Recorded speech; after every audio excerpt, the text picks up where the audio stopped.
Olá! Se tem um assunto que define o jogo de forças entre o Estado e o cidadão, é esse aqui: as limitações ao poder de tributar.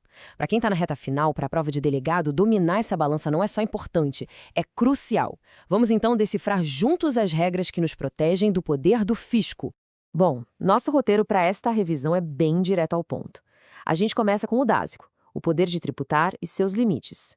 Depois, mergulhamos nas regras do jogo, que são os princípios, e nos escudos que a Constituição nos dá, as imunidades. Na sequência, a gente desarma aquela armadilha clássica de provas sobre imunidade e isenção.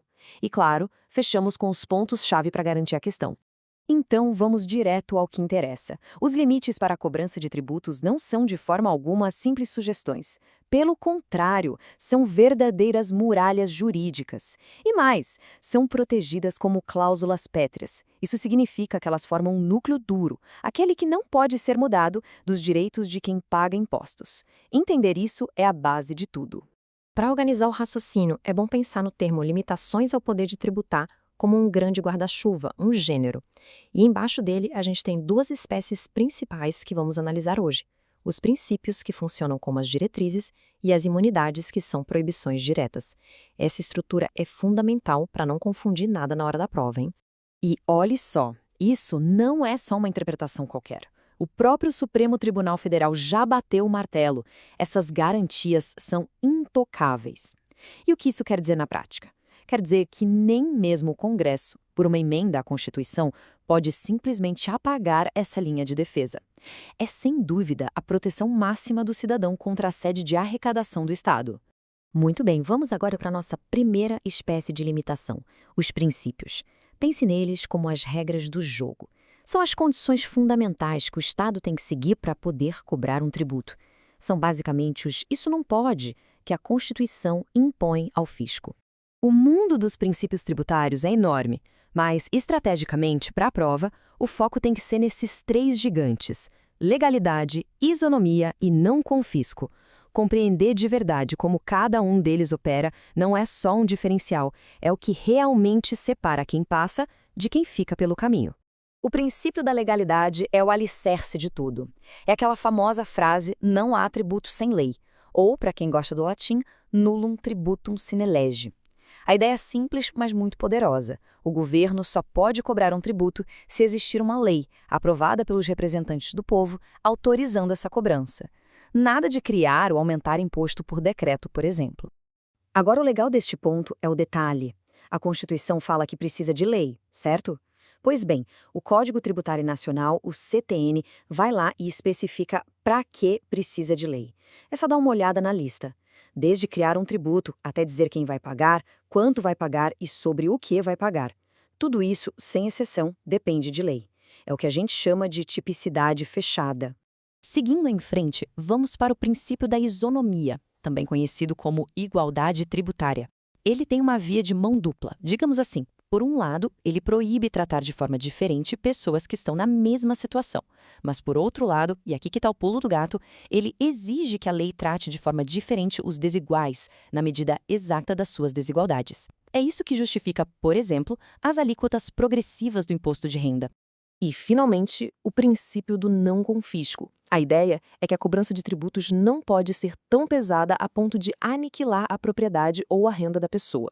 E um detalhe que as bancas adoram cobrar: o STF já decidiu que essa proteção também vale para as multas. Ou seja, a mão do Estado não pode ser tão pesada a ponto de esmagar o contribuinte, nem na hora de cobrar o tributo, nem na hora de punir. É o princípio da razoabilidade funcionando como um verdadeiro escudo. Ok, deixando os princípios um pouco de lado, vamos para a segunda grande espécie de limitação: as imunidades. Se os princípios são as regras do jogo, as imunidades são aquelas situações em que a própria Constituição fala: opa, aqui não tem jogo. Simples assim. São escudos constitucionais impossíveis de atravessar. É bom guardar essa definição técnica, viu? Imunidade é uma não incidência constitucionalmente qualificada. Parece complicado, mas não é. A ideia é que a Constituição simplesmente proíbe o Estado de sequer ter a competência para criar um tributo em certas situações. O poder de tributar é cortado pela raiz, antes mesmo de nascer.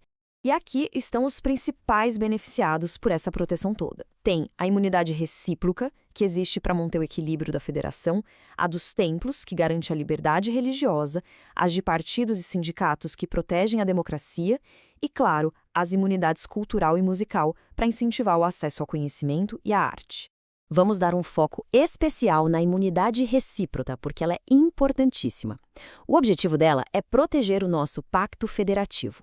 Basicamente, ela impede que um ente da federação, como a União, use o seu poder de cobrar tributos para enfraquecer um outro, como um estado ou um município. É uma garantia de autonomia entre eles. E aqui atenção, alerta de ponto que cai em prova. A palavra-chave na imunidade recíproca é impostos. A proibição que está lá na Constituição fala especificamente de impostos. Isso quer dizer que, teoricamente, um ente pode cobrar uma taxa de outro, por exemplo.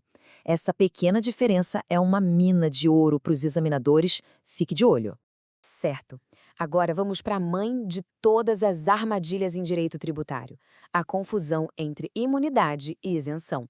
Dominar essa diferença pode ser literalmente o ponto que vai garantir a aprovação. Então, para não ter erro, o ponto central é este. Imunidade nasce lá no topo, na Constituição.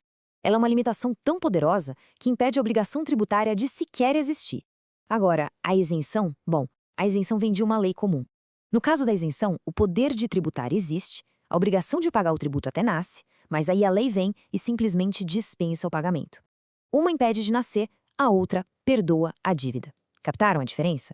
Bom, chegamos na nossa revisão final.